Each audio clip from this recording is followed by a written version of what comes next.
Hello and welcome to my channel. My name is Sagar Samant and today I am going to talk about how stock market works. So I'll take you through four major points. First one is what is stock market. Second one is who are the stockbrokers and what they do exactly. Third point is why company list themselves on the stock market. And the fourth point is why prices of shares or market fluctuates. So I'll start with the first basic question. What is stock market? So stock market is also known as equity market and share market.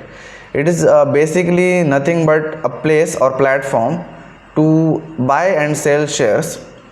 It gives investor an opportunity to be part of the growth of the company or an organization, and ultimately being part of country's growth. To answer your question exactly, there is a catch here. So there is no exact place called the share market. There are exchanges where you can do trading and buying and selling of shares. So there are two major exchanges in India. First one is Bombay Stock Exchange, which is also called BSE, and the second one is National Stock Exchange, which is also called as NSE. If you are planning to buy or sell shares, you need a demat account to do these transactions, and which you can complete this transaction using a broker. So which brings to our second point, which is what stockbrokers exactly do. And to start with, the basic function of how you invest in stocks is you need to have a demat account and trading account. Now in order to have a demat account or a trading account, you need to approach a DP, which is depository participant, which are either banks or brokerage firms which are eligible or authorized to create or facilitate the buying and selling of share to the central depositories.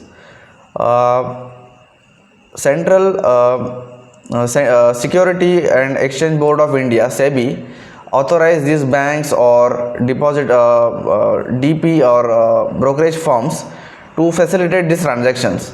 Now there are two main entities here which actually holds your demat account and holds your digital form of shares and certificates. These entities are called central depositories. There are two major depositories in India. One is CDSL and second one is NSDL. CDSL stands for Central Depository Services Limited and NSDL stands for National Securities Depository Limited. So these two depositories hold your securities and demat accounts, but depository participant are the one which through you can facilitate your buying and selling of the shares. You cannot go directly to the central depositories because you don't have an authorized permission to be a DP, a depository participant. So you need to have a broker in place to do the transaction of your shares or demat and trading account. Now this brings to our third point, which is why the companies list themselves on the stock market. Now there are two main reasons for that, and the first one is they want to raise a capital, and the second reason is they want to give exit to their investors. Now I'll break down first point in two sub points. To invest, to raise the capital, there are 2 points. The reason behind raising a capital here is, first one is they want to expand or increase the growth of the company, increase in production, increase in or exploring new market opportunities in the same product line or different product line, and the growth related factor that they are wanted to expand their production capacity, and they see opportunity of growth in particular sector or particular segment of their product. Now second reason why they would want to raise a capital is because they might have existing debt before going public, so they might have taken debt in a larger amount to run the operations and to do marketings or a lot of stuff that goes around in the organization, and now they want to cut down the debt. So by using investor money, they could cut down the debt and focus on the productivity of the company, and eventually increasing the production and profit of the company. Now we'll come to the second point, to facilitate exit for the existing investor. So basically a lot of companies go public because of these two main reasons, either to raise capital and for the second reason to get exit for the investor. When company is in beginner stage, there are a lot of institutional investors like VC fund or angel investors or company's promoter who invest a lot of money in the growth of the company before company going public, before company is a private limited entity. So now they want exit and move their capital away to some other entities. So for that reason they need exit, and going public is the best way to give them an exit for to sell their shares or to sell their share of investment in the company or in the equity. So that is the second reason mostly company go public. Now we'll come to the fourth point, which is the final point, why stock market fluctuate.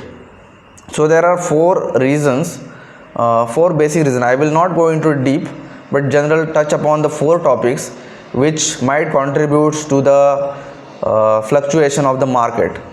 The first one is the basic one, which is called supply and demand. The second one is news. The third one is microeconomics factor, and the fourth one is external factors. Now I'll come to the first point, supply and demand. If there is a positive news about any company, the sentiment of market gives an signal that company has good values and supposed to be making a good amount of profit or good exhibiting good growth in the future. Now if there is a less supply of shares and there is more demand for that particular share, the price of that share is supposed to be increased extremely because of low demand and high supply. Similarly, if there is a negative sentiment about any company and there is more supply for shares and less demand for that particular share, seller have to come down to the very low price to attract buyer to sell his shares. So that is how shares fall and share price increase in the stock market. Now I'll come to the second point, news. So if there are sentimental news and positive news about growth of the company, profits, earning release report, if it is coming positive or if it coming negative, then that affect the prices of share. If there is a problem with the product or there is a kind of allegation about a company, then that also affect the company's growth and also tend to fluctuate the market. It doesn't matter if it is a true news or a false, or it can be any reason, but it will make market prices up and down. Third point here, which helps or contributes in the fluctuation of market, is that microeconomic factor which can be things like rise in raw material prices, or there are multiple factors which comes for manpower shortage or other things which contributes to this kind of thing, which can affect the productivity of the company, demand of the company. So all these factors, which, like if a company make television sets, or if a company make air conditioners, the demand of the air conditioner is seasonal.